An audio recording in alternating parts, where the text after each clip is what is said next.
बिस्मिल्लाहिर्रहमानिर्रहीम, अस्सलाम वालेकुम। लंदन से मैं हूँ शिराज खान। प्रोग्राम में खुश आमदीद।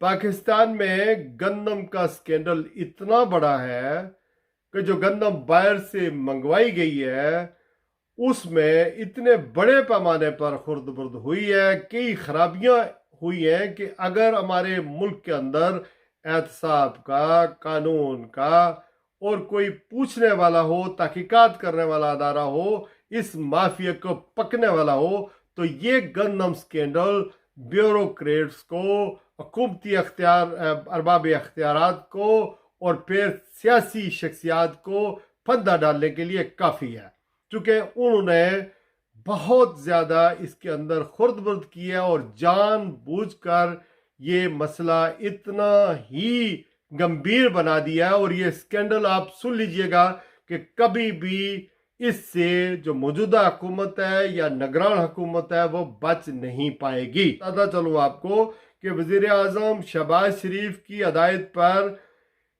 1 अरब 10 करोड़ डॉलर की गंदम दरामद करने के बारे में, यानी बाहर से मंगवाने के बारे में जो स्कैंडल सामने आया, एक तहकीकाती कमीशन या कमेटी बनाई थी, उसने ये रिपोर्ट पेश कर दी है जिसमें आला शख्सियात उसमें मुलव्वस पाई गई हैं। यानी ये शहबाज शरीफ की जो कमेटी थी उसने ये रिपोर्ट किया है कि इसमें खराबियां हुई हैं। नंबर 1, गंदम जो है जो मंगवाई गई है वो कीड़े वाली खराब गंदम है, वो दरामद की गई है।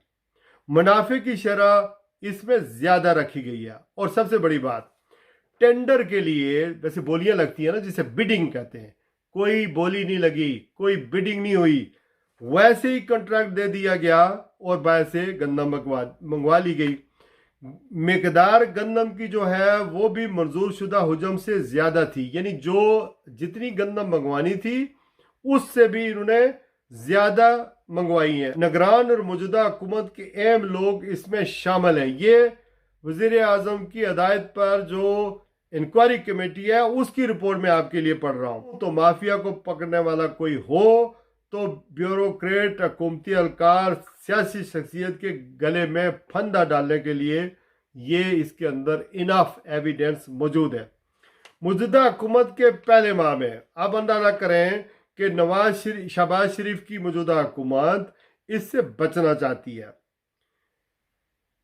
पहले माह में 6,91,000 मैट्रिक टन गंदम दरामद की गई, जबकि निगरान दौर में 27,58,226 मैट्रिक टन गंदम दरामद की गई।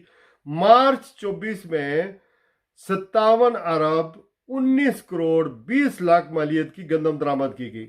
रवां साल मार्च तक कुल 34,49,436 मैट्रिक टन गंदम दरामद की गई। यूं मार्च तक 282 अरब 97 करोड़ 50 लाख रुपए की गंदम दरामद की गई है। गंदम की इस दरामद की वजह से नई फसल खरीदारी का इशू पैदा हुआ है। तो अब क्या होगा कि 10 मई को पूरे पाकिस्तान के किसान जो है, खास करके पंजाब के जो किसान हैं, उन्होंने अपनी फसल तैयार की थी कि हुकूमत हमें रेट देगी और हम हमसे गंदम खरीदेगी। हुकूमत उनकी चूंकि गंदम सरप्लस हो गई है, ज्यादा हो गई है, तो हुकूमत उनकी गंदम खरीद नहीं रही है और इनके पास गंदम जखीरा करने के लिए कुछ नहीं होगा। तो 10 मई से किसान आएंगे और वो एहतजाज शुरू करेंगे।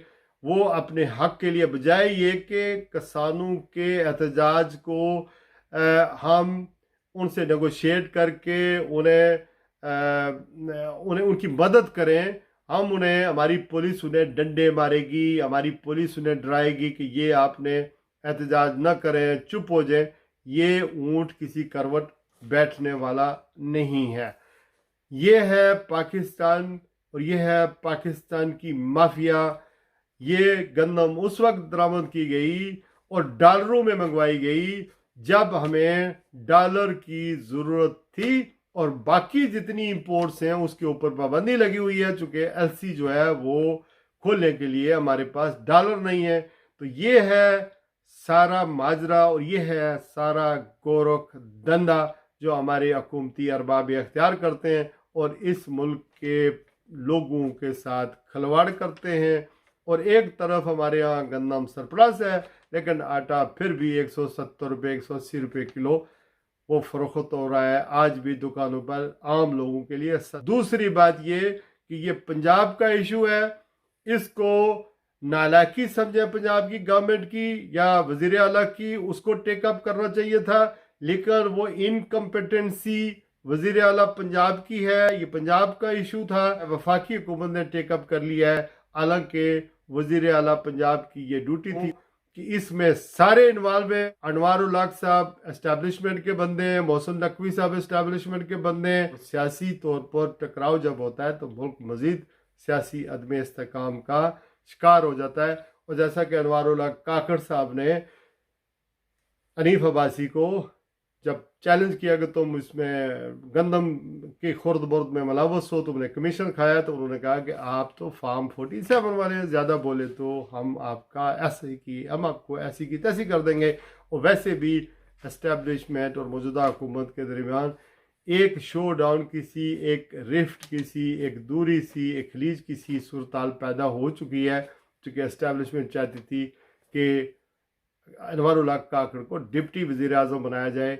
लेकिन मियाँ नवाज शरीफ साहब जो खुद चीन के दौरे पर थे और वज़ीर आज़म शहबाज शरीफ जो खुद सऊदी अरब के दौरे पर थे, वहाँ से एक नोटिफिकेशन जारी हो जाता है और इसहाक डार को जो समधी हैं मियाँ नवाज शरीफ के, उन्हें डिप्टी वज़ीर आज़म बना दिया गया है।